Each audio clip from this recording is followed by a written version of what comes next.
आप ये कह रही हैं कि ये 10-11 साल जो केजरीवाल सरकार रही, उन्होंने कोई योजनाबद्ध तरीके से काम नहीं किया, क्योंकि वो ये क्रेडिट लेते हैं कि इस पर अगर वॉर फुटिंग पर किसी ने काम किया तो हमने किया। उन्होंने तो कहा वॉर रूम हमने बनाया और जो 1-2 मेजर्स आपने बताए। देखिए, अगर पिछली सरकारों ने उस शिद्दत के साथ में इस समस्या के समाधान के लिए लॉन्ग टर्म काम किए होते तो आज इस स्थिति पे हम नहीं होते ना।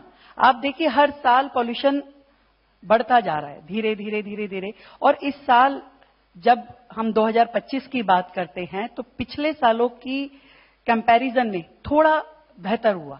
तो चीजें अगर समाधान में थी तो उसका सॉल्यूशन दिखाई देता। आज मैं आपसे पूछना चाहती हूं कि आज यदि हम लॉन्ग टर्म की मैं बात करती हूं कि लॉन्ग टर्म डिसीजंस जो होने चाहिए थे, जिसके कारण से यदि पिछले 15-20 सालों में वो होते तो समस्या का समाधान होता। सबसे पहले जो डस्ट मिटिगेशन है, डस्ट मिटिगेशन पे किसी सरकारों का कोई प्लान ही नहीं था। आज रोड टू रोड कारपेटिंग जो है वो इस शहर के लिए सबसे इंपॉर्टेंट है, क्योंकि जब आपकी सड़क टूटी है, उस पे गड्ढे हैं, उसमें से धूल उड़ रही है, तो आपकी हवा खराब होगी ही होगी।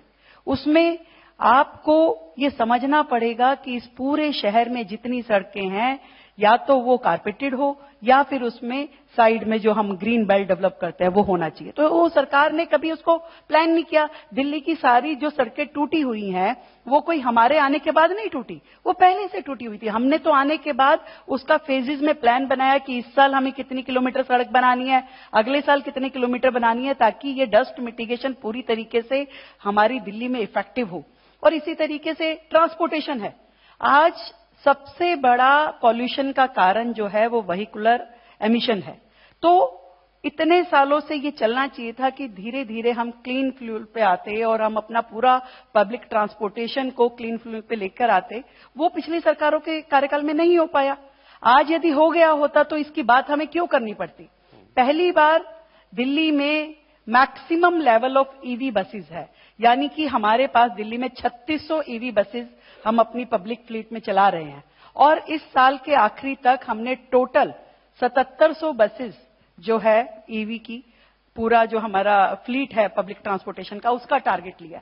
तो ये करते करते कब हम कौन से साल में 100% अपने पब्लिक ट्रांसपोर्ट को ईवी पे ले जाएंगे, इसकी योजना पे हमने काम किया। तभी तो आज हम कह सकते हैं कि ठीक है, हमारे इन सारे कामों के रिजल्ट आपको धीरे धीरे दिखाई देंगे, और जब उसके रिजल्ट दिखाई देंगे तब जाकर के पर्यावरण बेहतर होगा, पॉल्यूशन धीरे धीरे कम होगा। क्योंकि मैम ये भी